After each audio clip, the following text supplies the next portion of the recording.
Check. 1, 2, 3. Yes. Good morning, everyone. Hello. Yes. That's good. I'm glad you're new. అయితే సంఘం చాలా సమయం నాకు ఇచ్చింది, దాన్ని బట్టి నేను ఎంత వందనస్తుడు.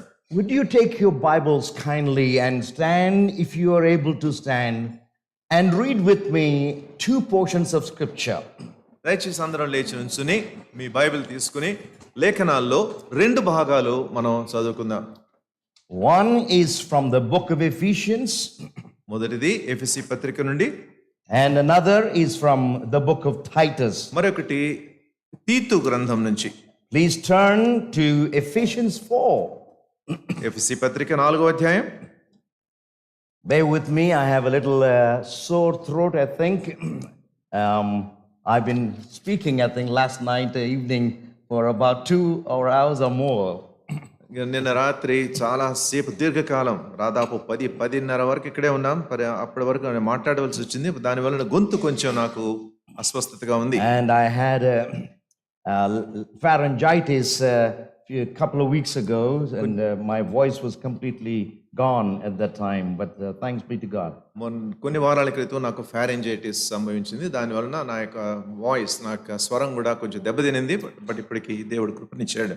Would you read the Ephesian passage from chapter 4? Verse, yes. ఎఫెసీ పత్రిక 4వ అధ్యాయం verses 11 through 16. 11 నుండి 16 వరకు చదువుకుందాం. And if I think one portion can be read by all the Telugu people, and the Titus passage can be read by those who are non-Telugu in English possibly. ఎఫెసీ పత్రిక మరి మనం చదివేటప్పుడు మరి తెలుగు వాళ్ళందరూ మొదటి ఈ లేఖన భాగం చదువుతారు. దాని తర్వాత తీతు పత్రిక chapter 2 ఇతరులు చదువుతారు. Yes, chapter 2 verses 11 through 14. అది కూడా 2వ అధ్యాయం 11 నుంచి 14 వరకు. ఎఫెసీ పత్రిక 4 11 నుంచి 16 వరకు. తీతు పత్రిక 2వ అధ్యాయం 11 నుంచి 14 వరకు. తెలుగు వాళ్ళు, మనమందరము విశ్వాస విషయములోను దేవుని కుమారుని గూర్చిన జ్ఞాన విషయములోను ఏకత్వము పొంది సంపూర్ణ పురుషుల వరకు, అనగా క్రీస్తునికి కలిగిన సంపూర్ణతకు సమానమైన సంపూర్ణత కలవారు మగ వరకు ఆయన ఈలాగు నియమించెను.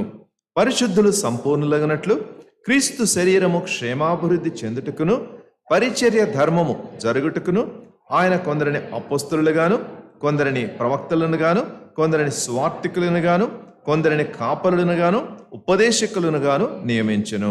అందువలన మనమిక మీదట పసిపిల్లలమై ఉండి మనుష్యుల మాయోపాయముల చేత వంచనతోనూ తప్పు మార్గమునకు లాగు కుయుక్తితోనూ గాలికి కొట్టుకొని పోవునట్లు కల్పింపబడిన ప్రతి ఉపదేశమునకు ఇటు అటు కొట్టుకొని పోవచ్చు అలల చేత ఎగరగొట్టబడిన వారమైనట్లుండక ప్రేమ కలిగి సత్యము చెప్పుచు క్రీస్తు వలె ఉండుటకు మనము అన్ని విషయములలో ఎదుగుదము.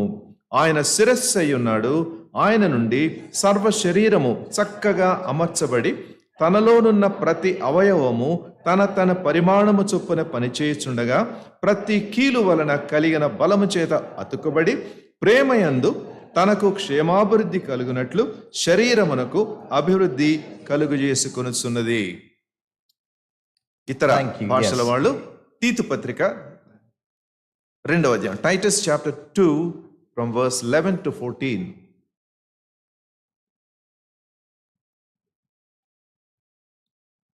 And kindly keep those 2 passages open or keep a bookmark so that you will be able to turn to both of them whenever we explain certain words or passages. మీరు అక్కడ గుర్తు పెట్టుకోండి ఆ 2 భాగాలు. మనం ఆ ప్రదేశానికి వెళ్ళినప్పుడు తీతు పత్రిక Titus chapter 2 and verse 11. For the grace of God that bringeth salvation hath appeared to all men, teaching us that denying ungodliness and worldly lusts, we should live soberly, righteously and godly in this present world, looking for that blessed hope and the glorious appearing of the great God and our Savior Jesus Christ, who gave himself for us, that he might redeem us from all iniquity and purify unto himself of a peculiar people zealous of good works. Shall we pray? Father, we thank you and ask you for the scripture reading and ask the Holy Spirit to help interpret to us so that as a church we will be learning the things that you want us to learn as a church and a body of Christ to fulfill the work of ministry in this church. Amen. Amen. Please be seated.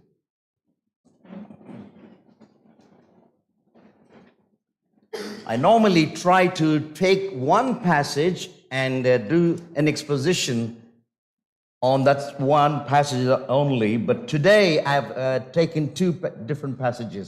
సామాన్యంగా ఒకటే లేఖన భాగాన్ని నేను తీసుకుని దానిలో నేను వివరణ చేయడానికి ప్రయత్నిస్తూ ఉంటాను. అయితే ఈ దినము రెండు వేరు వేరు భాగాలు లేఖన భాగాలు మనం చూసుకుందాం. Because both these passages are written by the same person, the Apostle Paul. ఈ రెండు లేఖన భాగాలు కూడా ఒకే ఒక్క వ్యక్తి అపోస్తలుడైన పౌలు రాయడం జరిగింది. He wrote to churches in Ephesian city and also to churches in Crete. మరి ఈ యొక్క రెండు పత్రికలు కూడా అక్కడ ఉన్న సంఘాలు, అక్కడ ఎఫెసులో ఉన్న సంఘం, తర్వాత క్రేతులో ఉన్న సంఘం, ఈ యొక్క ప్రదేశాల్లో ఉన్న సంఘాలను ఉద్దేశించి రాయడం జరిగింది. And this passage we read in both places has to do with something very, very important in the church as a body of Christ that we all should be looking into and applying into our lives. ఈ రెండు స్థలాల్లో వ్రాయబడిన ఆయన యొక్క ప్రధానమైన ఉద్దేశం, మనము క్రీస్తు సంఘంలో భాగంగా ఉన్న మనము దానిని మనం అధ్యయనం చేసి మన జీవితాలకి అన్వయించుకోవలసిన అవసరత ఎంతైనా ఉంది. I am sure that every individual in this church on this Sunday is aware that Emmanuel House of Worship in Secunderabad has a theme or a commitment or a commission for this year, 2024. సంఘంలో ఉన్న అంటే Emmanuel house of worship లో ఉన్న ఈ యొక్క సంఘంలో ఉన్న ప్రతి ఒక్క వ్యక్తి కూడా ఈ సంవత్సరం కొరకే మనకు ఒక ప్రధానమైన అంశము లేక ప్రధానమైన భారం మన మీద ఉంది అని అందరికీ తెలుసు అని నేను అనుకుంటూ ఉన్నాను. Am I right? If you know that, you raise your hand. If you know what the church's goal is for 2024, please raise your hand if you know that. 2024 సంవత్సరానికి సంఘం ఎటువంటి అంశాన్ని తీసుకుని తనకు అన్వయం చేసుకోవడానికి తెలిసిన వాళ్ళు. Very few. Oh, an outsider is going to help you know that. Wow. All right, please listen carefully. I think 2024, Emmanuel House of, I'm not wearing this. I'm an outsider. How worship, EHAL, is having a mission of equipping the saints. మరి Emmanuel house of worship ఈ సంవత్సరానికి 2024 సంవత్సరానికి మరి పరిచర్యలో ఉన్న వారిని ఇంకా పటిష్టంగా చేయాలన్న ఒక ప్రధానమైన అంశం కలిగి ఉంది. These two passages talk about equipping the saints. మరి ఈ యొక్క రెండు భాగాలు కూడా పరిశుద్ధులను ఇంకా లోతులోకి నడిపించుట, ఎక్విప్పింగ్ అన్న అంశం మీద ఆధారపడి. Let me take a Titus passage which is read in English. మరి ఇంగ్లీష్ లో మనం చదువుకున్న తీతు పత్రిక వాక్య భాగానికి వెళ్దాం రండి. I will just make a mention of the key aspects of the entire letter that Paul wrote to Titus concerning the church at Crete. మరి పౌలు తీతుకు రాసిన ఈ యొక్క సంఘాన్ని ఉద్దేశించి రాసిన ఆ యొక్క పత్రికలో ఉన్న ప్రధానమైన ఉద్దేశాలు మీకు చెప్తాను. Verse 11. 11వ వచనం. He talks about an appearance. మరి ఒక ప్రత్యక్షత గురించి ఆయన మాట్లాడుతున్నాడు. 2:11. And in verse 12 also he's talking about another appearance. 12వ వచనంలో కూడా మరి యొక్క ప్రత్యక్షత గురించి ఆయన మాట్లాడుతూ ఉన్నాడు. There are two appearances obviously. కనుక 2 సార్లు అలా ప్రత్యక్షత అనే మాట మనకు కనబడుతుంది. In Greek or in English, many churches in the West or even in our city have a January 6th, they call it Epiphany. మరి అనేక సంఘాలు, మరి భారతదేశంలో అనేక సంఘాలు ఆ జనవరి 6వ తారీఖు ఎపిఫనీ అని ఒక ప్రత్యేకమైన So సందర్భాన్ని they have a special service on that day. ఆ ఎపిఫనీ అన్న ఆ దినాన్న ఆ ఆదివారాన్న ఒక ప్రత్యేకమైన ఆరాధన వాళ్ళు కలిగి ఉంటారు. Apparently, the Gentile magi or magi, the wise men, went to meet Jesus. There was an epiphany for Gentiles. కనుక వాళ్ళు ఏమని విశ్వసిస్తారంటే, మరి యేసుక్రీస్తు ప్రభువును చూడడానికి వచ్చిన ఆ యొక్క తూర్పు దేశ జ్ఞానులు మరి ఆ యొక్క అలా దర్శించడానికి ఆ యొక్క దినాన్న ఎపిఫనీ దినాన్న లేక ఆ దినాన్ని ఎపిఫనీ అని వాళ్ళు నిర్వచిస్తారు. Here Paul is talking about the epiphany as the epiphany of grace. కనుక పౌలు కూడా దానినే ఉద్దేశించి ఆ భావాన్ని ఉద్దేశించి ఆయన యొక్క ప్రత్యక్షత ఆ యొక్క ప్రత్యక్షత గురించి ఆయన మాట్లాడుతున్నాడు. It's a appearance of grace of God. మరి దేవుని యొక్క కృప యొక్క ప్రత్యక్షత. Both these appearances are appearances of Jesus Christ. ఈ యొక్క 2 ప్రత్యక్షతలు కూడా యేసుక్రీస్తు ప్రభువారి ప్రత్యక్షతను గురించి చెప్తున్నాయి. Very recently, just last month, we celebrated all the Christmas season, the birth or the first appearance of the Lord Jesus Christ. పోయిన నెల మనం క్రిస్మస్ పండుగని చాలా మంది ఆచరించాం. అది యేసుక్రీస్తు ప్రభువారి మొదటిసారి లోకానికి వచ్చిన దాని ఉద్దేశించి. I get a lot of opportunities during the month of December, at least 15 to 20 messages I preach every year. For the last 40 years I've been doing it. I preached about average 800 or 1,000 sermons on Christmas, the first Advent. మరి Christmas గురించి లేక ఆ యొక్క Christmas యొక్క సందర్భాన్ని పురస్కరించుకుని మరి దేవుని యొక్క వాక్యాన్ని అనేక చోట్ల ప్రకటించే అవకాశం నాకు లభించింది. కొన్ని వందలు అలాగా నేను మాట్లాడడం జరిగింది. And now it is all about the appearance of the grace of God. He says Jesus, when he came as a grace of God, bringing a salvation. దేవుని యొక్క కృప ప్రత్యక్షమై ఉన్న దాని గురించి ఆయన మాట్లాడుతూ యేసుక్రీస్తు ప్రభువారు తాను ప్రత్యక్షమైనప్పుడు ఆ రక్షణను తీసుకుని వచ్చి ఆయన ప్రత్యక్షమవడం జరిగింది. In English, verse 14 talks about that salvation. మరి 14వ వచనంలో ఆ యొక్క దానిని రక్షణ అనే మాట ఆయన వినియోగిస్తున్నాడు. Who gave himself, what kind of salvation or what did he do? The grace of God in Jesus Christ brought salvation. How?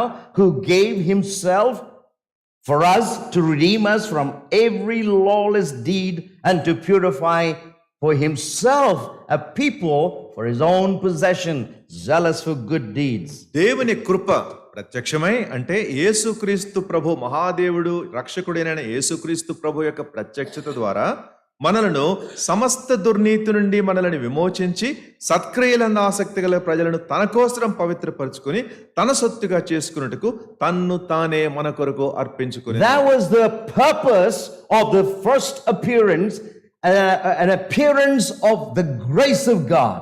మరి దేవుని యొక్క కృప యొక్క మొదటి ప్రత్యక్షత యొక్క ఉద్దేశం అదే. Have you been born again? Did that appearance take place in your life? మరి నీవు తిరిగి జన్మించావా? ఆ యొక్క ప్రత్యక్షత నీ జీవితంలో కార్యసిద్ధి. If not, everything I'm going to speak will not apply to you. అలాగైతే ఒకవేళ అది కాకపోతే ఇప్పుడు నేను మాట్లాడబోయేదంతే కూడా నీకు అన్వయించదు.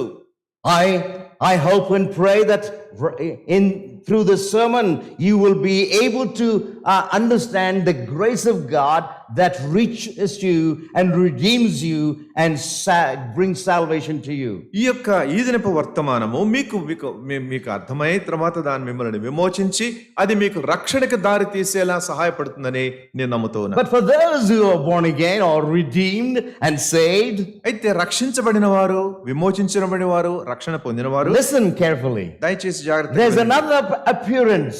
మరి యొక్క ప్రత్యక్షత ఉంది. In verse 12. 12వ వచనంలో. Look at this. We are looking for the blessed hope of 13th verse in English. looking for that blessed hope and the appearing of the glory of our God and Savior, Jesus Christ. మహాదేవుడును మన రక్షకుడైన యేసుక్రీస్తు ప్రభు యేసుక్రీస్తు మహిమ యొక్క ప్రత్యక్షత. What a phrase. తెలుగులో కృపా ప్రత్యక్షత. Am I right? Yeah. మహిమా ప్రత్యక్షత. దేవుని యొక్క కృపా ప్రత్యక్షత, తర్వాత మహిమ ప్రత్యక్షత. And the appearance of grace, appearance of glory. తర్వాత Hallelujah. కృప యొక్క ప్రత్యక్షత, మహిమ యొక్క ప్రత్యక్షత. హల్లెలూయా. It's not happened yet. అది ఇంకా జరగలేదు అది. The glory, the appearance of glory of Jesus Christ as God and Savior is yet to happen. మహాదేవుడును మన రక్షకుడైన యేసుక్రీస్తు ప్రభు యొక్క మహిమ యొక్క ప్రత్యక్షత ఇంకా జరగలేదు, But జరగబోనుంది. we are now in between these two appearances. అయితే ఈ రెండు ప్రత్యక్షతల మధ్యలో ఇప్పుడు మనం ఉన్నాం. As a church, మరి సంఘంగా, what is a church? సంఘం అంటే ఏంటండి? It's here. A church is a people who are redeemed by the blood of Jesus Christ యేసుక్రీస్తు ప్రభు వారి యొక్క రక్తం చేత విమోచించబడిన వారు సంఘం. and who are being purified for himself. మరి ఆయన కొరకే తాము శుద్ధీకరించబడి. Now, church, you of all people, I think, in the Twin Cities, know very well, church is not a building.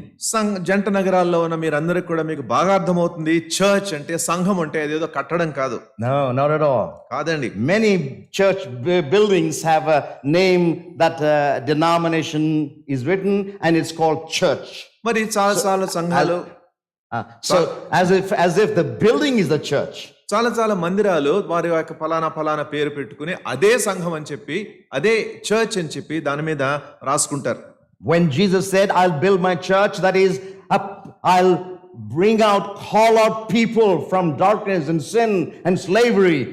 నేను నా సంఘమును కట్టుదును అని యేసుక్రీస్తు ప్రభు చెప్పినప్పుడు, పాపపు బానిసత్వం నుండి ఉన్న ప్రజలను నా కొరకే నేను పిలుస్తాను అని ఆయన అర్థం. Very clearly Paul mentions that here, a people for his own possession. మరి ఇక్కడ చక్కగా ఎంతో తేటగా ఆయన చెప్తూ ఉన్నాడు, తన సొత్తైన ప్రజలను తన సొత్తుగా వారు చేసుకుంటారు. My friends, you and you and you and you, we are all possession of Jesus Christ, not this floor, not this building, not these chairs. We, the people. నీవు మనందరం కూడా ఈ యొక్క బిల్డింగ్ చెందిన వాళ్ళం కాదు, యేసుక్రీస్తు ప్రభు వారు తన సొత్తుగా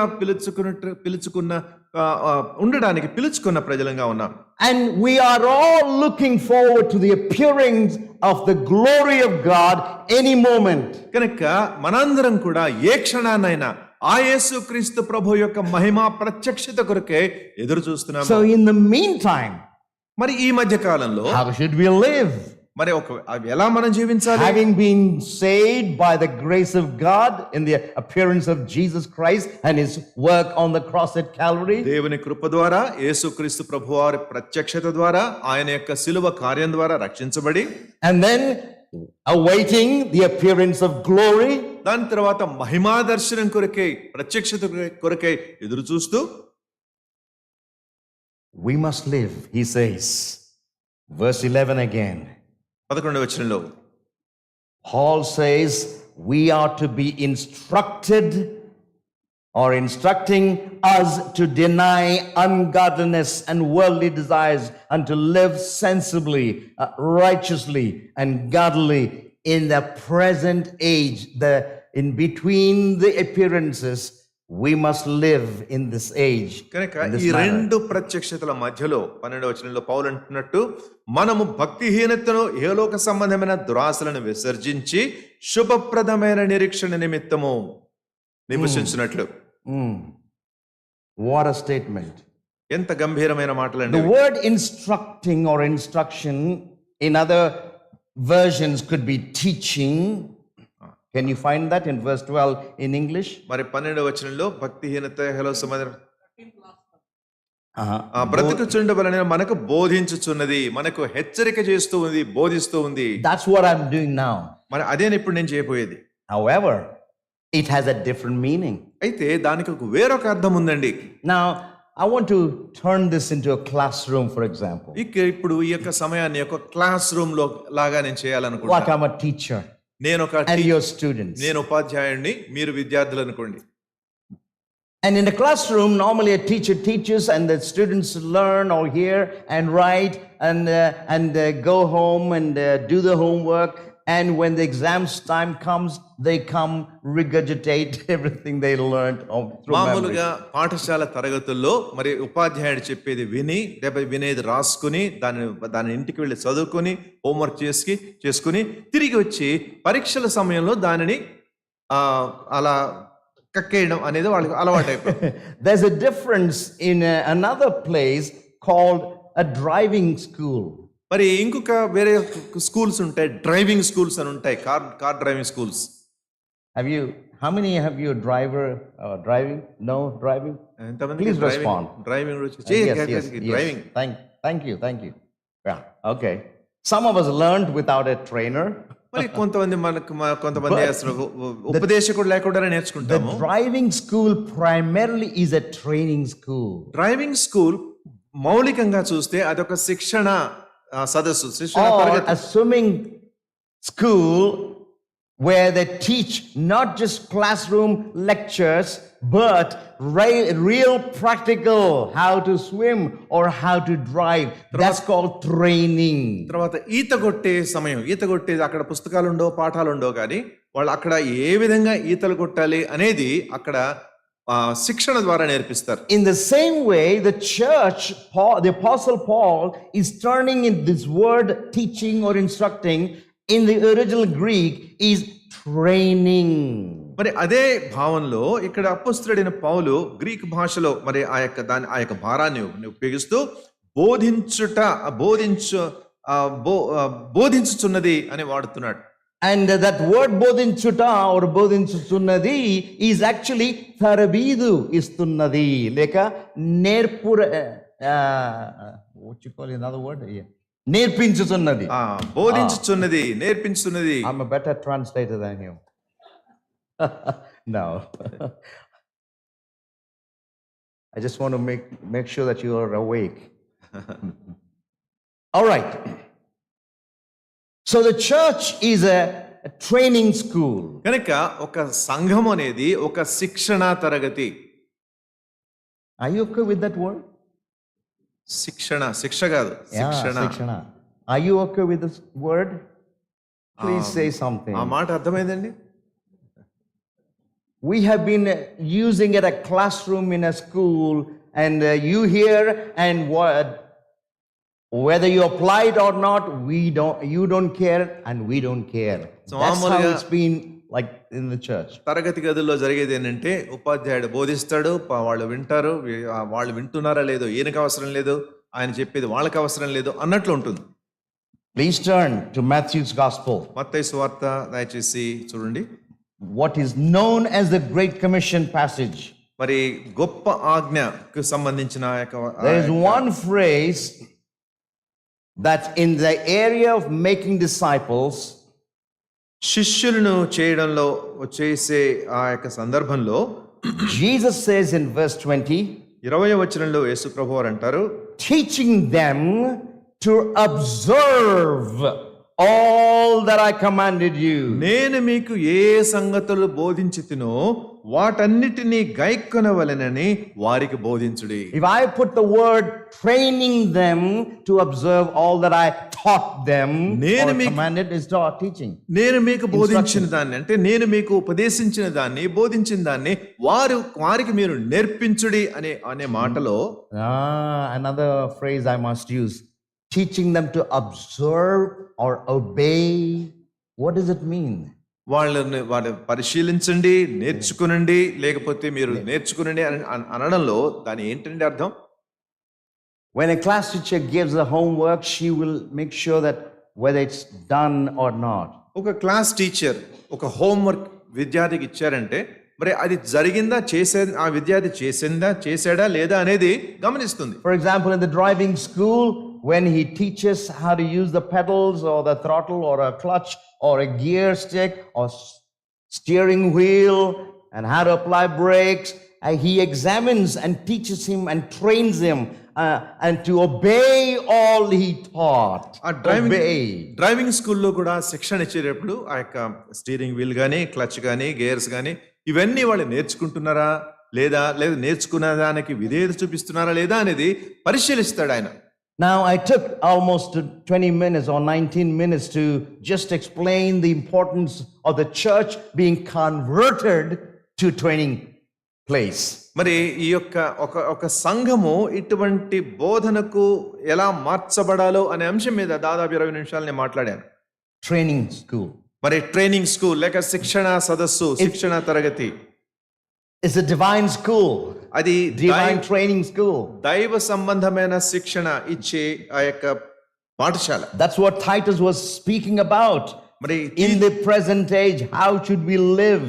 ఈ యొక్క ఆధునిక దినాలలో ఎలా మనం జీవించాలి అనే మాటను తీతులో ఆయన వివరిస్తూ ఉన్నారు. And the Apostle Paul, it's only a one-page letter. If you can see, one page, you can hold it in your own Bibles. మీ బైబిల్లో చూస్తే అది ఒకటే Just ఒక one page, కాగితం, one leaf. ఒకటే ఒక కాగితం అటు ఇటు ప్రింట్ ఒకవైపు అయిందంతే. ఉంది, ఇంకోవైపు ఉంది, అంతే. Just read it. Basically, just casually read it. But sorry. యథాలాపంగా దాన్ని చదవండి. And then you will understand the importance of this training aspect. ఈ యొక్క శిక్షణ భారము లేక శిక్షణ అంశం అనే దాని యొక్క ప్రాముఖ్యత మీరు గమనిస్తారు. Who are the people to be trained? ఎవరికి శిక్షణ అవసరం అండి? I'll go to who are the people who are trainers later. శిక్షణ అంటే శిక్షణ ఇచ్చే ఉపదేశకులకు కావాలా? No. I will talk about the equippers or trainers later. శిక్షణ ఇచ్చే ఉపదేశకుల గురించి తర్వాత మాట్లాడుకుందాం. From Ephesians. ఎఫెసీ పత్రిక నుండి. Even though it is in the letter to Titus. తీతులో ఉన్నప్పటికీ. But the Apostle Paul identifies within the body of Christ as certain groups of people who should be trained. క్రీస్తు యొక్క శరీరంలో భాగంగా ఉన్న అనేక మంది ప్రజల కొరకై వివిధమైన బాధ్యతల గురించి అపోస్తలుడైన పౌలు ఇక్కడ చెప్తూ ఉన్నాడు. Who are those groups? ఏంటండి ఆ భాగాలు? First group, మొదటిది chapter 1. మొదటి అధ్యాయం. In fact, the reason why Paul sent him to Crete is given in verse 5. అసలు క్రేతుకు తీతును ఎందుకు పంపించవలసి వచ్చింది అనే దాని కారణము 5వ అధ్యాయంలో పౌలు ఇస్తూ ఉన్నాడు. Titus was not just like a teacher. He was actually the apostles' legate or representative, official representative. He must do a certain job. మరి తీతు కేవలం ఒక ఉపదేశకుడు మాత్రమే కాకుండా ఒక ప్రత్యేకమైన బాధ్యత నిర్వర్తించుటకు అక్కడ పంపబడిన ఒక ప్రతినిధి.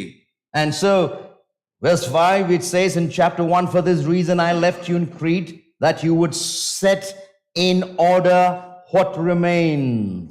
నేను 1వ అధ్యాయం 5వ వచనం, నేను నీకు ఆజ్ఞాపించిన ప్రకారము నీవు లోపముగా ఉన్న వాటిని దిద్ది ప్రతి పట్టణములోను పెద్దలను నియమించు నిమిత్తమే నేను క్రేతులో నిన్ను విడిచి వచ్చాను. Number one job, మొట్టమొదటిది, set right the things that are wrong.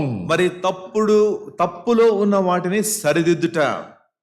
Secondly, రెండు, the first group that appears now are the elders, he said. కనుక ఇక్కడ ఈ గుంపుల్లో కనబడే మొదటి గుంపు ఎవరంటే పెద్దలు. So the elders need to be trained. కనుక ఇక పెద్దలు శిక్షణకు గురవ్వాలి. In fact, the elders should be the right persons, or right choice. మరి ఆ మాటకు వస్తే పెద్దలు, ఆ యొక్క పెద్దలు శిక్షణ వారికి అవసరం అనే దాన్ని అది ఒక మంచి మార్గం అది. And so the elders themselves should examine.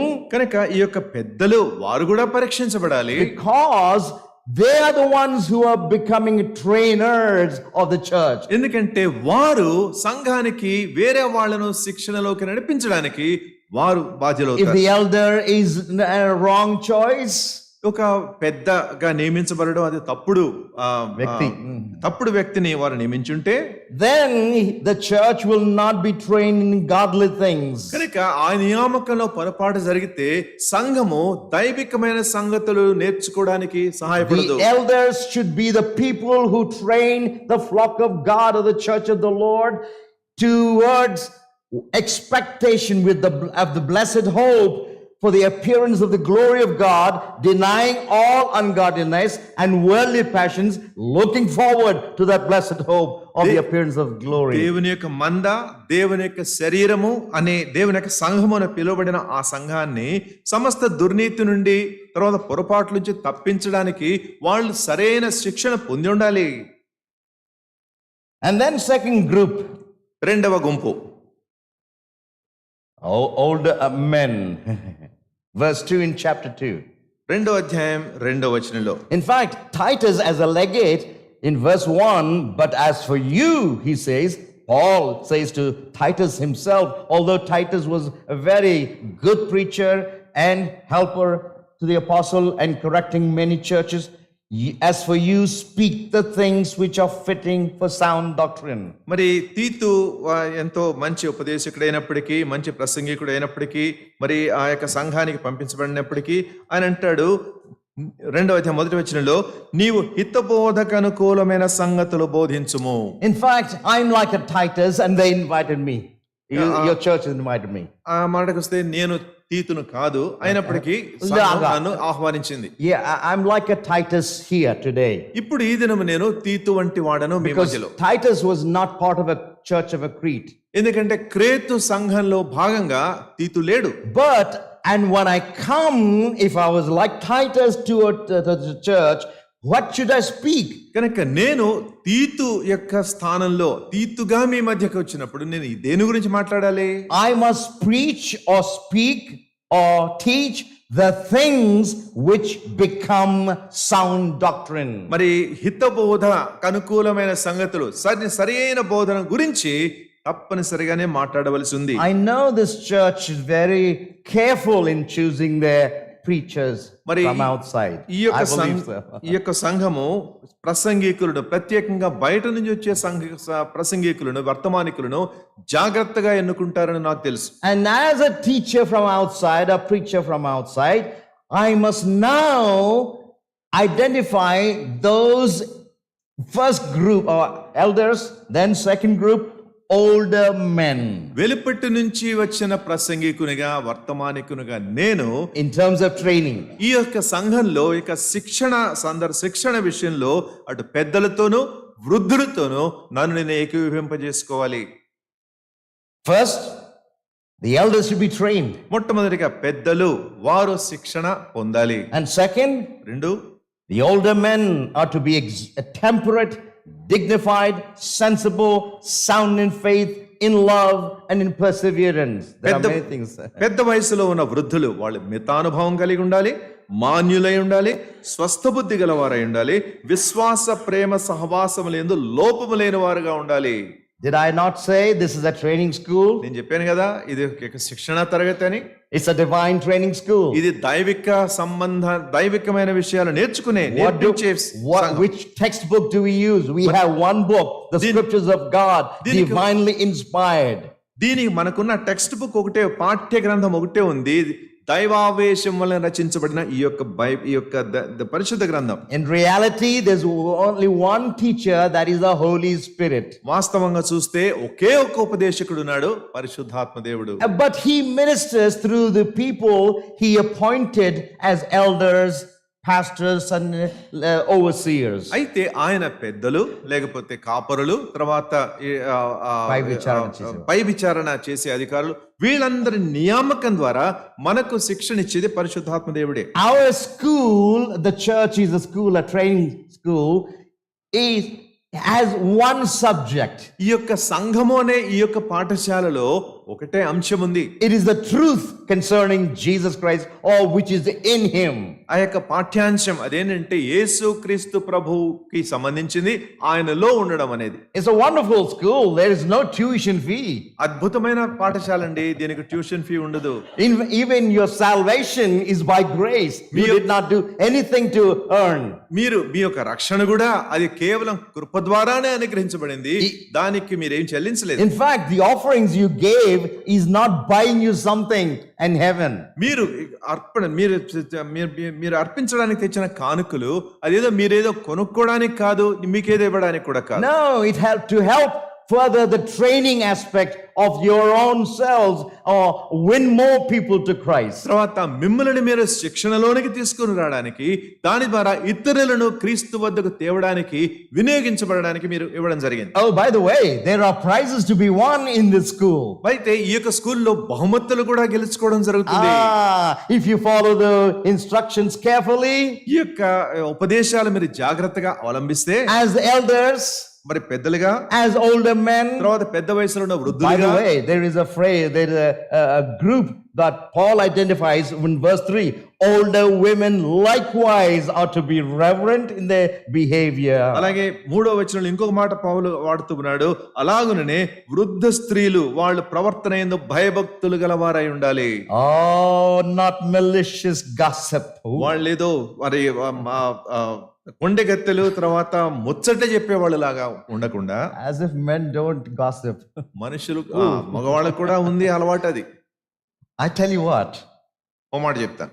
maybe the husbands will say something about a certain person in the church, and suddenly the woman, his wife, picks it up and spreads it all over like a broadcast. భర్త గారు సంఘంలో ఒక వ్యక్తిని ఉద్దేశించి ఏదో ఒక చిన్న మాట చెప్పాడు అనుకోండి, భార్య గారు దాన్ని తీసుకుని మరి ఆమె ప్రచారం చేసే కొంచెం మసాలా కలిపి ప్రచారం చేసుకునే పని ఆమె తీసుకుంటుంది. That's called malicious gossip. మరి అదే మరి కొండెములు చెప్పుట అంటే అదే malicious in the sense slander. అంటే కొండెగత్తులు, తర్వాత అటువంటి కొండాలు వ్యాపింపజేసేవారు. In fact, the actual rendering of the word is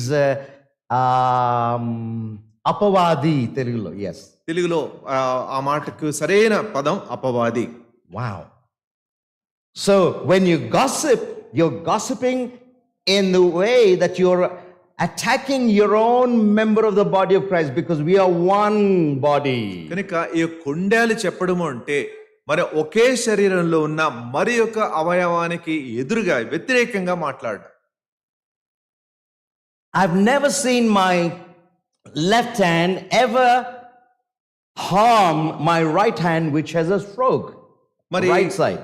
నా యొక్క ఎడమ చెయ్యి My left hand is the good hand. మరి నాకు ఎడమ చెయ్యి మంచిగా ఉంది, మరి కుడి చేతిలో సమస్య ఉంది.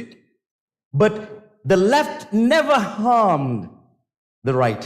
ఈ యొక్క బాగా ఉన్న ఈ యొక్క ఎడమ చెయ్యి దీనిని ఎప్పుడు దానికి గాయపరచడం, నొప్పి కలిగించడం అనేది చేయదు. In the same way, we are members of the same body. We'll go to Ephesians in a moment. అదే విధంగా మనము ఒకే శరీరంలో ఉన్న భాగంగా ఉన్న అవయవాలంగా ఉన్నాము. So the older men, or the group is first group, elders, కనుక ఈ యొక్క మొదటి గుంపు to be trained.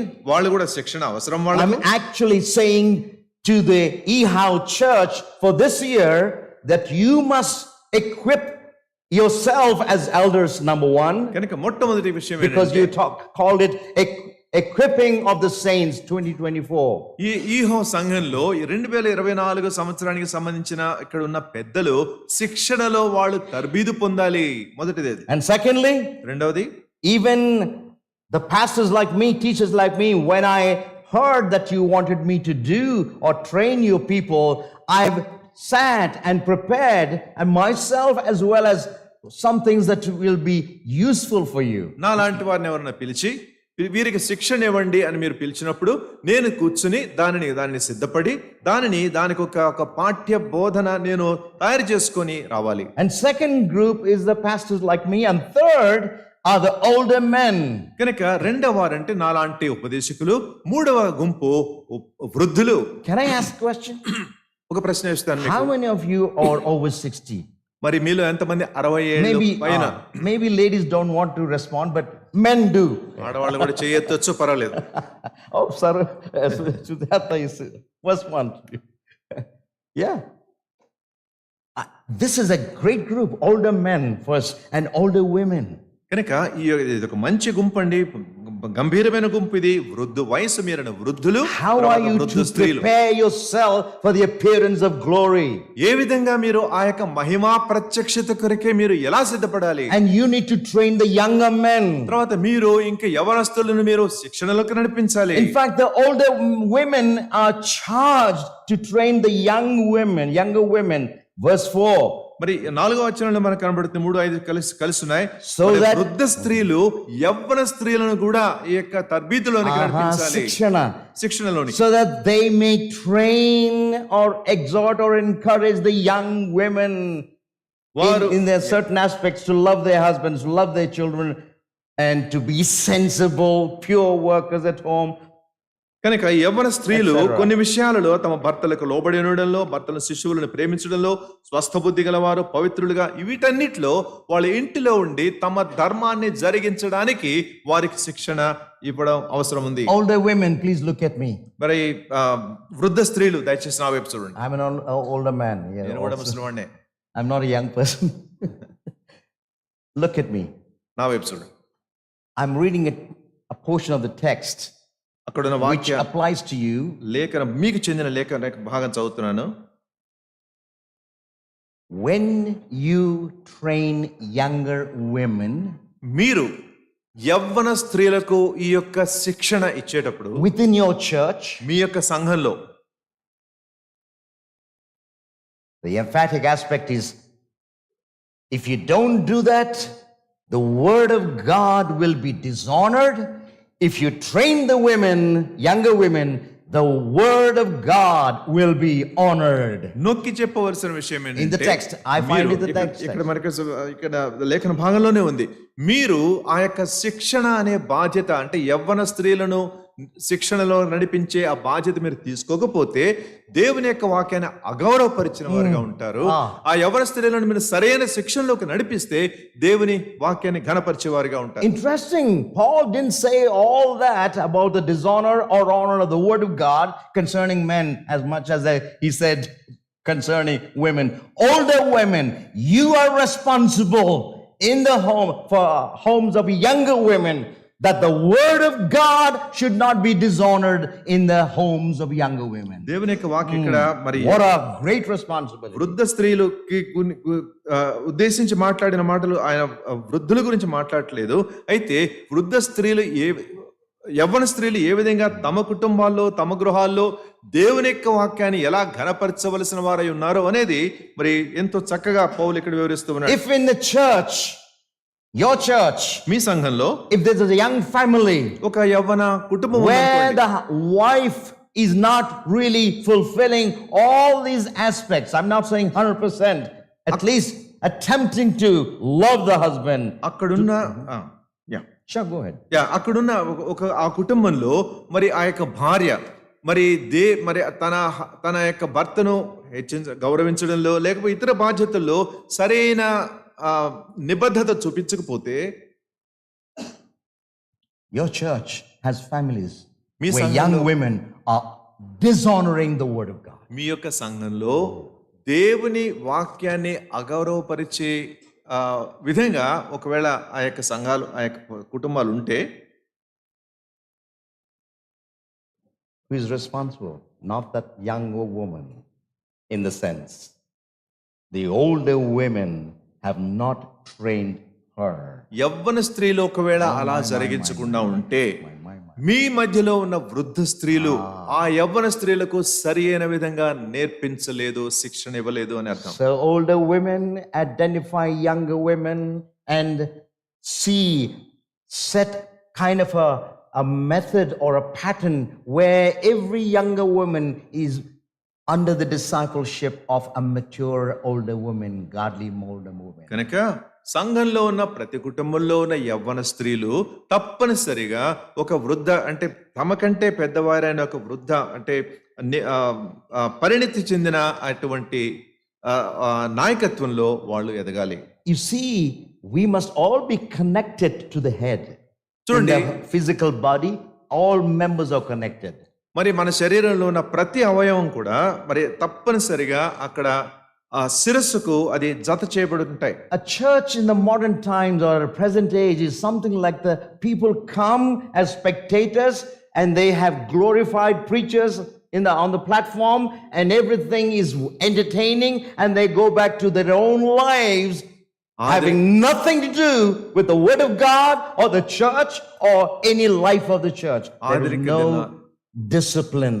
ఆధునిక దినాల్లో ఉన్న సంఘాలు, అనేక సంఘాలు మరి ఆ సంఘంలో ఆ వర్తమానికులను పిలిచి వాళ్ళని చాలా హెచ్చించి తర్వాత వాళ్ళిచ్చే శిక్షణ లేకపోతే దాని గురించి ఏమాత్రం పట్టింపు లేకుండా మరి దేవుని యొక్క వాక్యాన్ని అగౌరవపరిచినట్లు కనబడుతుంది. I believe it applies to older men too. మరి అది వృద్ధులైన పురుషులకు కూడా అది In వర్తిస్తుంది. terms of younger men. మరి యవ్వన పురుషుల విషయంలో If I ask a question, you don't need to respond to me, but in your own heart. But as a church also, how many young men, I'm not talking about youth meeting per se, but I'm talking about older men of the godly men in the church, discipling younger men within the church. ఒక ప్రశ్న వేస్తాను, అది మీ హృదయంలో మీరు మరి చర్చించుకోండి. మరి యవనస్తుల meeting గురించి నేను మాట్లాడడం లేదు. మీలో ఎంతమంది మరి ఈ యొక్క పెద్దవారైన మీకంటే చిన్నవాళ్లను ఈ యొక్క తర్బీతు, ఈ యొక్క శిక్షణ విషయంలో మీరు ఎంతగా దీనికి బాధ్యత భారం కలిగి ఉంటారు? If you are not linked to a younger man as an older man, and you know you have experience and maturity in Christ, please go to the elders and discuss that you want to pour into the young man's life the things of God and do it through the leadership. And I believe when you do that, 2024 will be a year of equipping the saints, not just from the pulpit, on a daily basis. పెద్దవాడవైన నీవు నీకంటే వాళ్ళను సరైన మార్గంలో ఉండడానికి నేర్పించవలసిన బాధ్యత కలిగిన నీవు ఒకవేళ అలా నీకు నేర్చుకోకపోతే, నీకు రాకపోతే మరి పెద్దల దగ్గరికి వెళ్ళి మరి ఏ విధంగా ఈ 2024 సంవత్సరంలో అందరూ సమగ్రంగా ఎలా మనం అభివృద్ధి చెందాలో అనే విషయము బాధ్యత తీసుకోవాలి. Older women also, please check with the elders, and I appeal to the elders, all of the elders or deacons, if you have a deacon body, yes. Together you work it out in such a way everyone is connected and there's a grouping of the older men with the younger men and a grouping of older women with the younger women, so that the church is able to communicate and disciple their own and to maturity. వృద్ధులైన స్త్రీలను కూడా నేను హెచ్చరిస్తూ ఉన్నాను, నేను కూడా వాళ్ళని ప్రోత్సహిస్తూ ఉన్నాను. ఈ విధంగా వృద్ధులైన స్త్రీలు తమకంటే చిన్నవారిని, తర్వాత వృద్ధులైన పురుషులు తమకంటే చిన్నవారిని ఈ విధంగా శిష్యత్వంలోనికి నడిపించే ఆ యొక్క ప్రక్రియలో మనం భాగస్థులుగా ఉన్నప్పుడు అది సంఘం సమగ్రంగా మరి ఎదుగుతుంది. I think I have 20 more minutes. I just took 40 minutes, I think, or it's 1 hour or what time it is? Normally 12:30. Oh, I see. Okay. I'm recording it, I said. I will try to close in 10 minutes or 5 minutes up. Yeah, thank you. Let's go to Ephesians passage. ఇప్పుడు రండి ఎఫెసీ పత్రికలోనికి మనం వెళ్దాం. He is now talking about the same things but from another angle.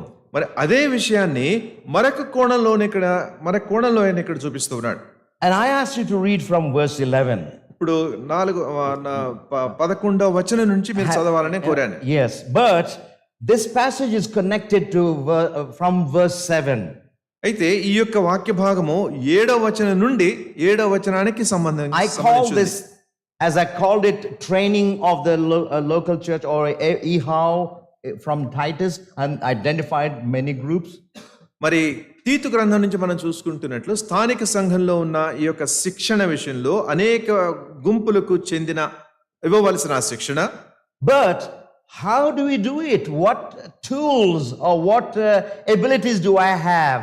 Is the question that you probably have. అయితే అలా చేయడానికి నాకున్న యోగ్యతలు లేక నాకున్న సామర్థ్యతలు ఏంటి? I'm yes, older by age, but I don't know what is discipling or how to train them. వయసులో నేను In what పెద్దవాడిని, things? వయసులో నేను పెద్దవాడినేనండి, కానీ ఎలా చేయాలి, ఎలా నేను శిక్షణ ఇవ్వాలి, ఎలా నేర్పించాలి, ఈ విషయాలు నాకు తెలియవు కదా. Because we often say, do this, but we don't say how to do that. మరి చాలాసార్లు ఇదిగో ఈ పని చేయి అని చెప్తాం కానీ ఎలా చేయాలో అనేది మనకి చెప్పం. So from Titus passage, I said you must train Kanuka- older men, younger women, మరి younger men. తీతు గ్రంథం నుంచి మనం చూసుకున్నాము, Older women.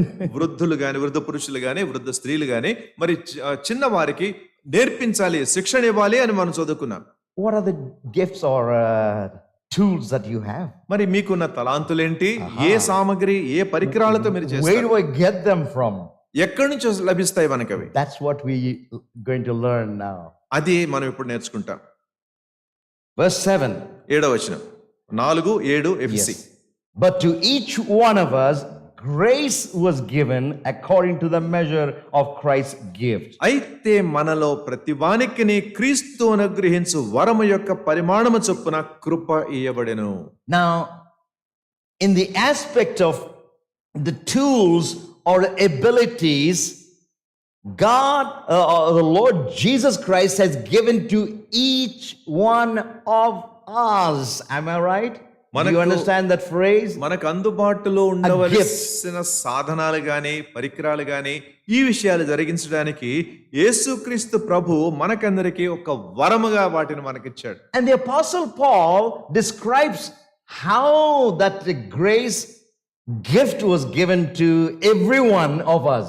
అపొస్తలుడైన పౌలు మనలో ఉన్న ప్రతి ఒక్కరికి కూడా ఆ యొక్క కృపావరం ఎలా ఇవ్వబడింది అనేది ఆయన He ప్రస్తావించాడు. explains, taking an Old Testament passage ఆయన పాత నిబంధన From the Psalms. వాక్య భాగాన్ని చూసుకొని కీర్తన గ్రంథం నుంచి చెప్తూ ఉన్నాడు. he talks about when he ascended on high, he led captive a host of captives, but then listen carefully, he gave gifts to men.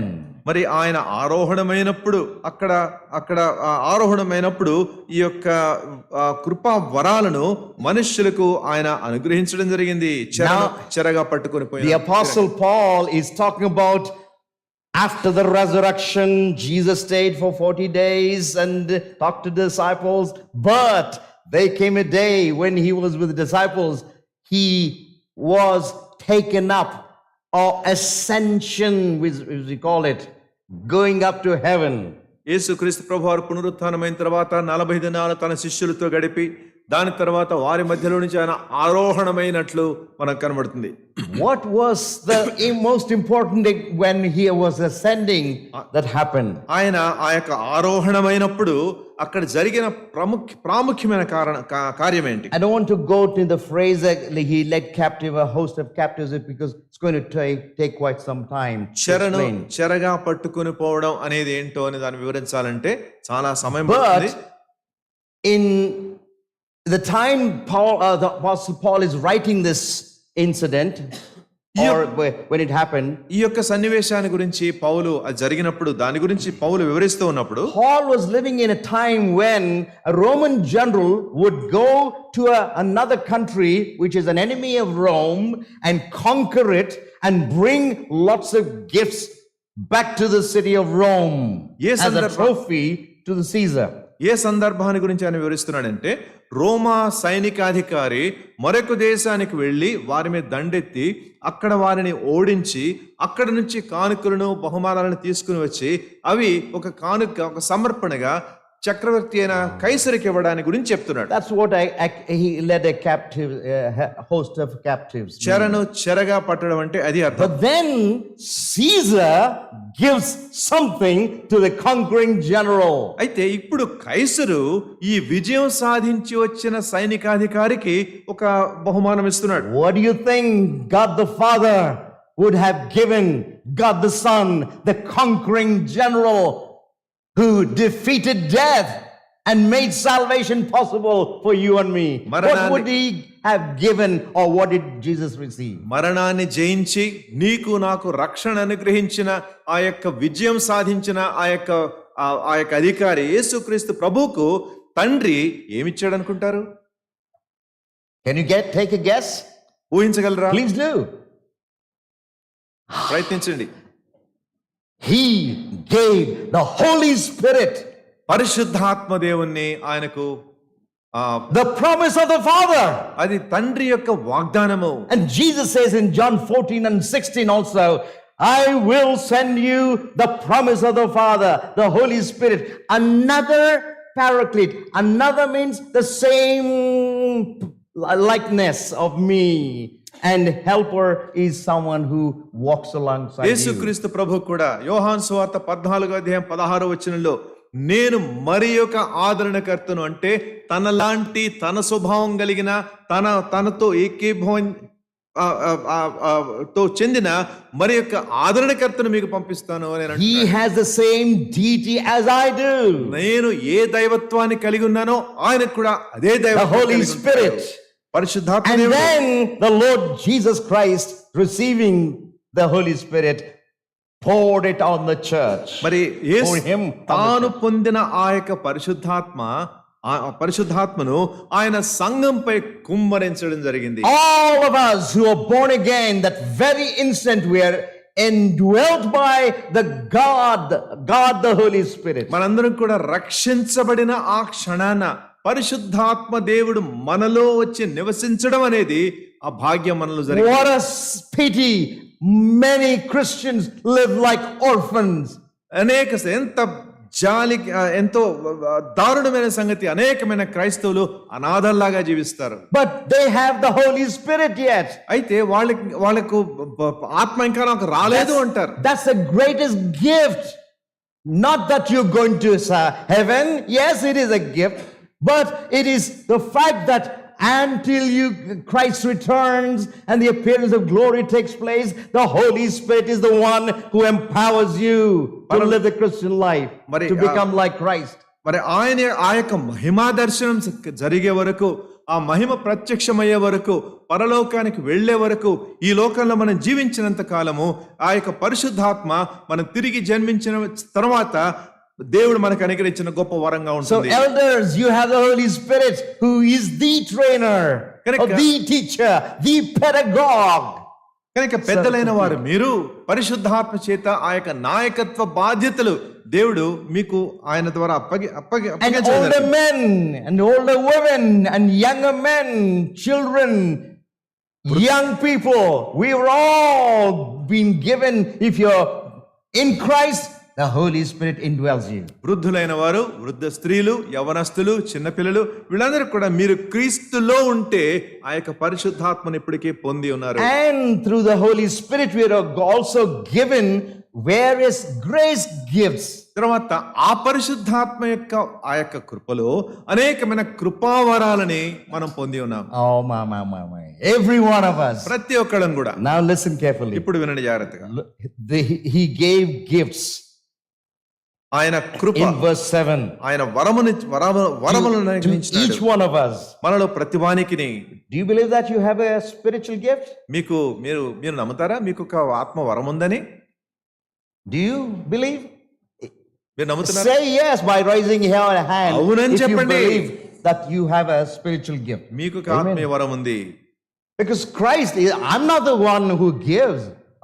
అని నేను ఇచ్చేవాడిని నేను కాదు, క్రీస్తు అనుగ్రహిస్తూ ఉన్నాడు. Because the text says he's Christ the anointed one. ఎందుకంటే క్రీస్తు అభిషిక్తుడైన యేసుక్రీస్తు ప్రభు క్రీస్తు అనుగ్రహిస్తూ ఉన్నాడు. And as the ascended one, he's in heaven and he gave all the gifts that you and I need. మరి ఆయన ఆరోహణమే పరలోకంలో ఉన్నాడు.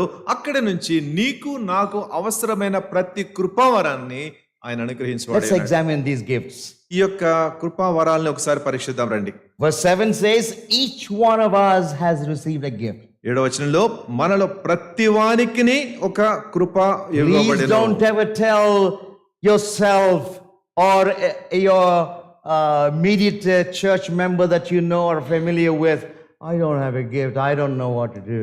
మీతో You may మీరు కానీ not know what to do, but you do have a gift. మీతో మీరు కానీ లేకపోతే మీ సంఘంలో ఉన్న ఇతరులకు కానీ నాకేముందండి నాకేం లేదు దాంతో ఏం చేసుకోవాలో మీరు తెలియకపోవచ్చు కానీ మీరు అలా చెప్పొద్దు.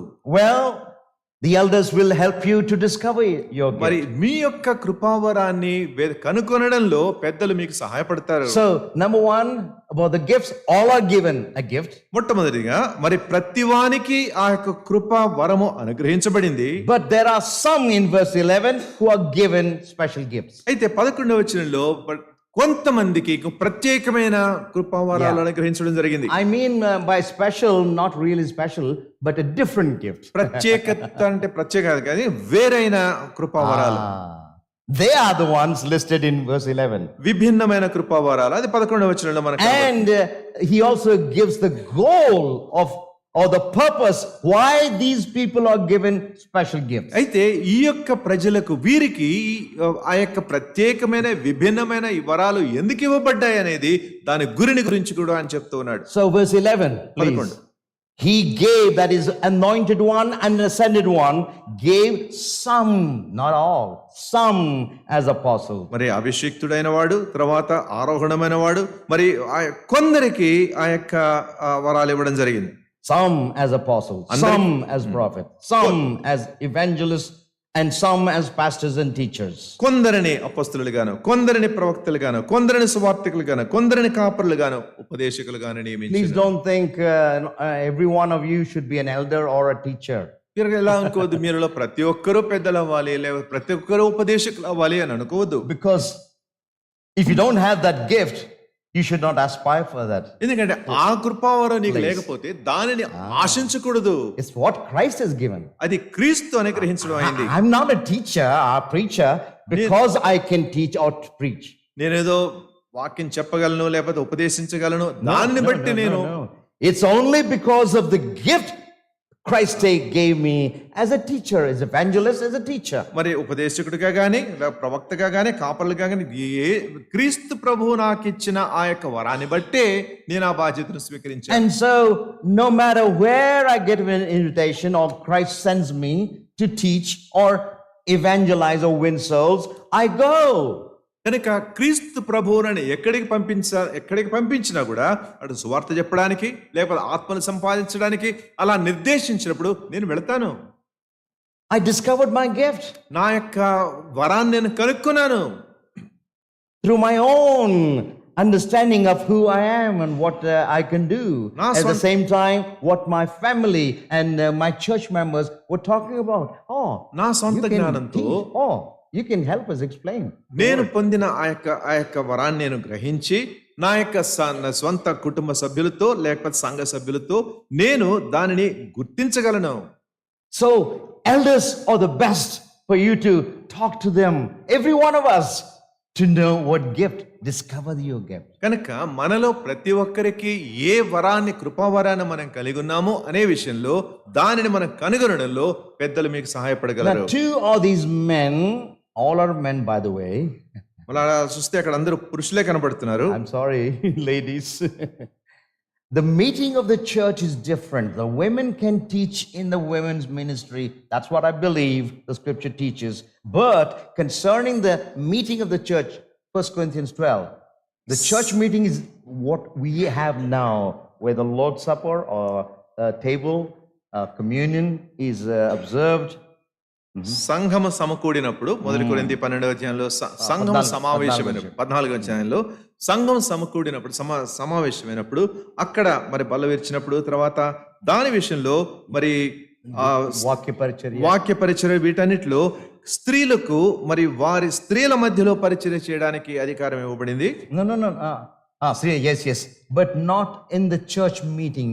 కానీ సంఘ పరిచర్యలో కాదు, సంఘ సదస్సులో కాదు, సంఘ సమావేశంలో కాదు.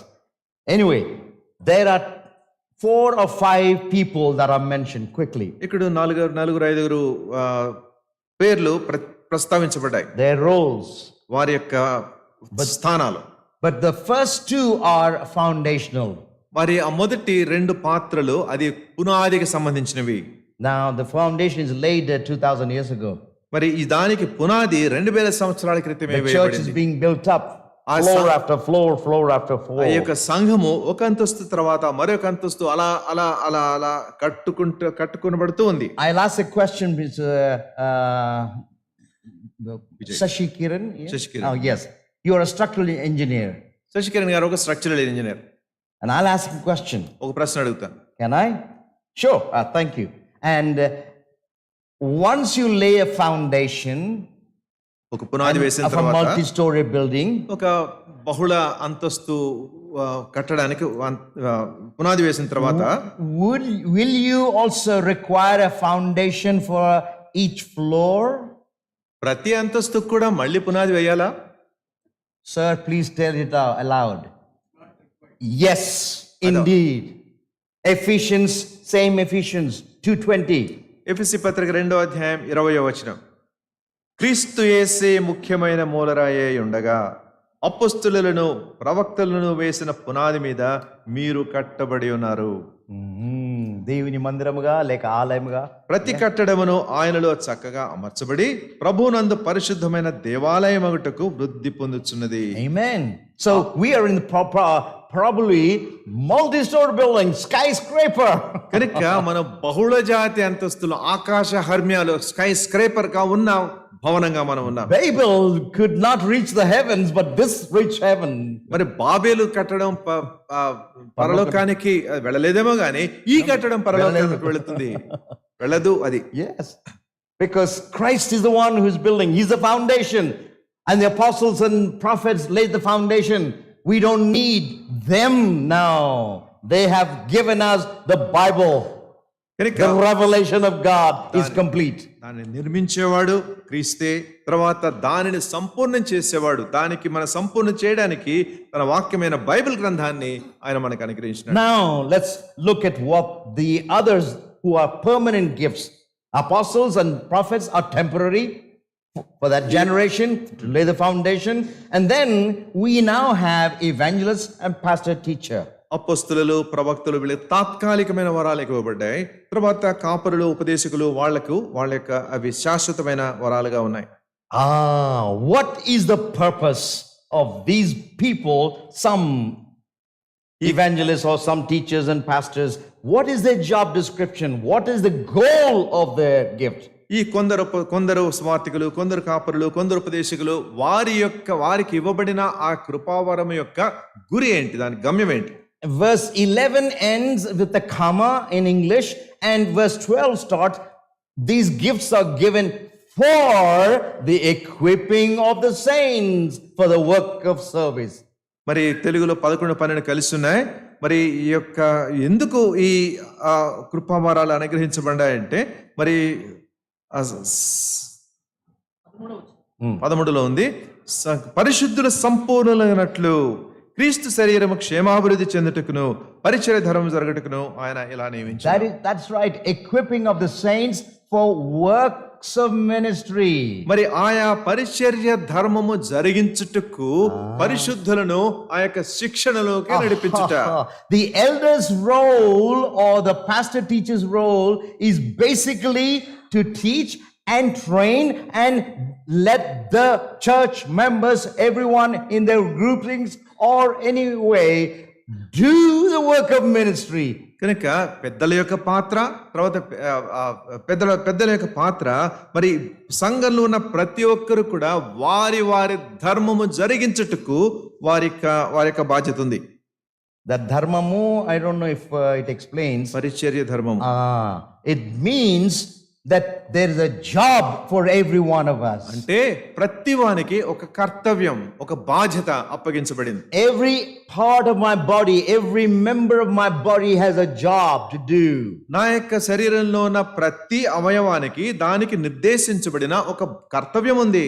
My friends, I ask a question, everyone. ఆ స్నేహితులారా, ఒక ప్రశ్నకు వేస్తాను మీ అందరికీ. Do you know what member or what avayamu you are in the body of Christ locally in this church? స్థానికంగా ఈ సంఘంలో క్రీస్తు యొక్క శరీరంలో శరీరానికి చెందిన ఏ భాగంగానే ఉన్నావు?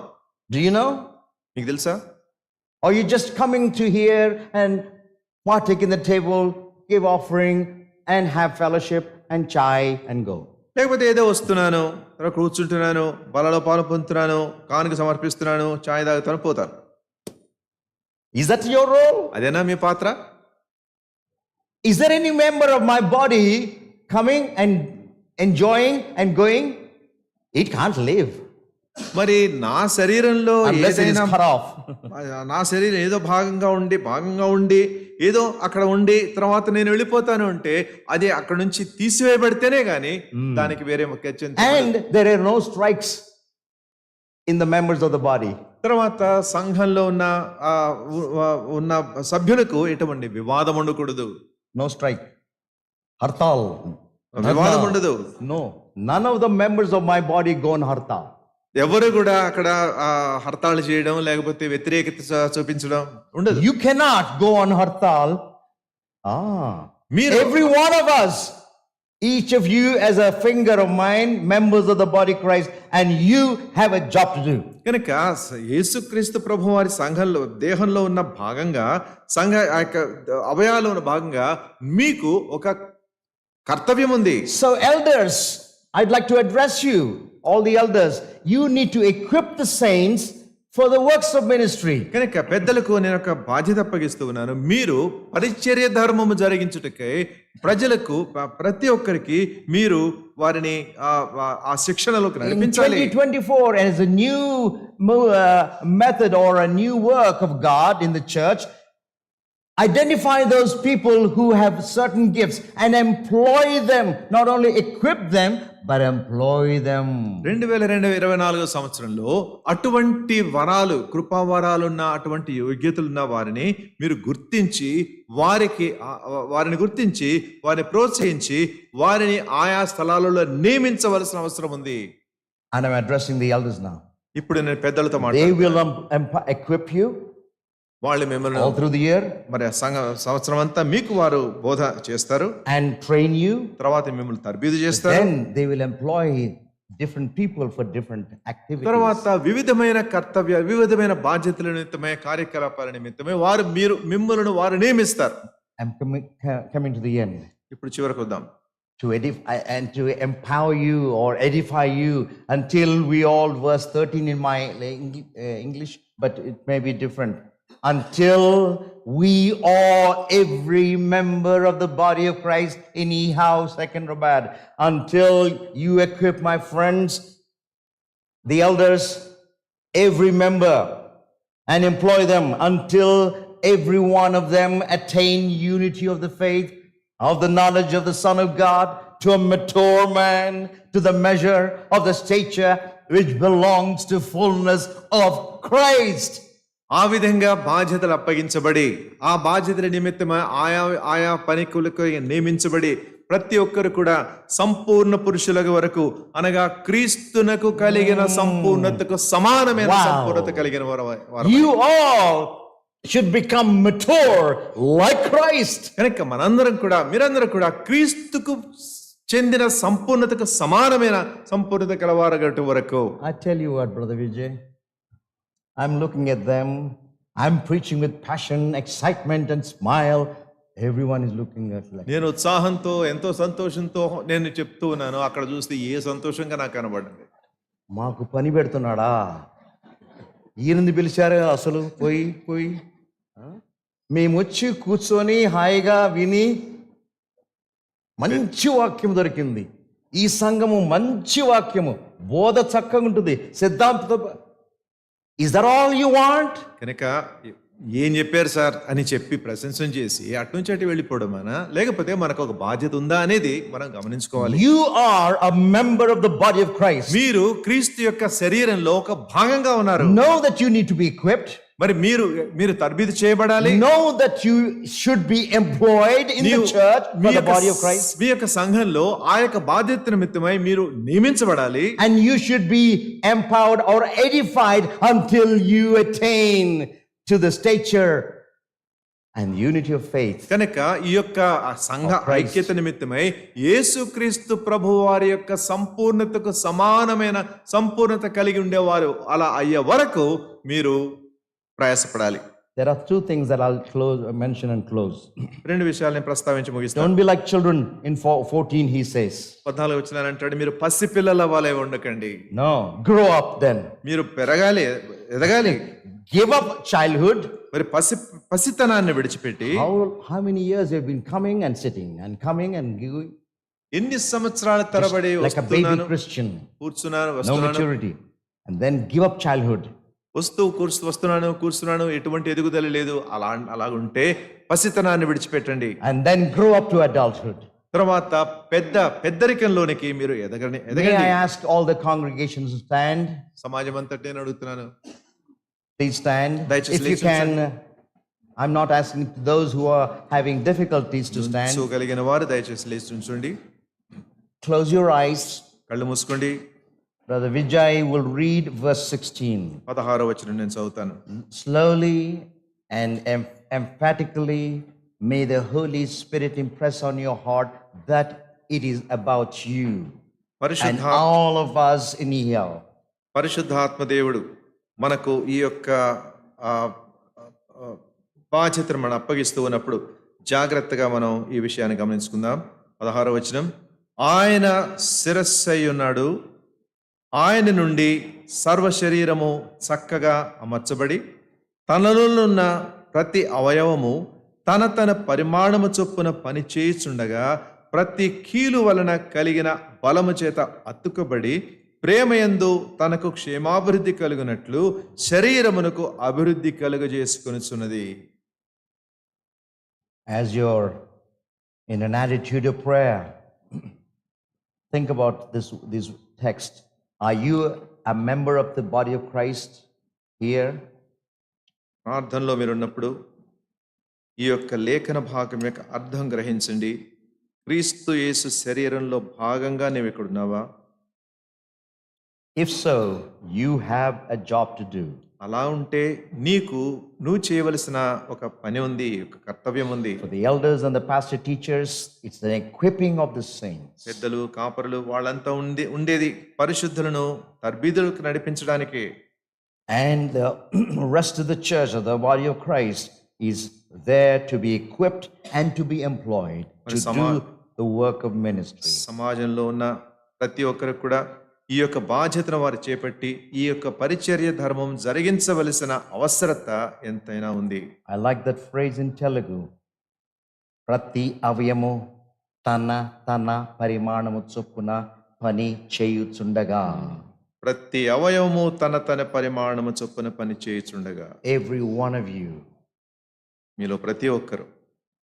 And you're being fitted and held together by what every joint supplies. కనుక ప్రతి కీలు మరి దానికి ఏ విధంగా సంబంధించి అక్కడ నియమించబడ్డాయో ఆ విధంగా మనం అతుకబడి. And the elders and the leaders, ministry leaders are the joints whereby they are supplying energy and strength and the opportunity for you to do the work of ministry. పెద్దలు తర్వాత ఆయా బాధ్యతలు కలిగిన వారు ఈ యొక్క కీలు వలె అంటే మనం అలా పరిచర్య ధర్మం జరిగించడానికి తగిన సహాయాన్ని, ప్రోత్సాహాన్ని అందించేవారిగా ఉన్నారు. But everyone has to grow into the fullness of Jesus. అయితే యేసుక్రీస్తు ప్రభువారి యొక్క సంపూర్ణతలోనికి ఎదగవలసిన అవసరత ప్రతి ఒక్కరికి ఉంది. May ye have, second Rabad, fulfill the call of God for this year, equip the saints in 2024.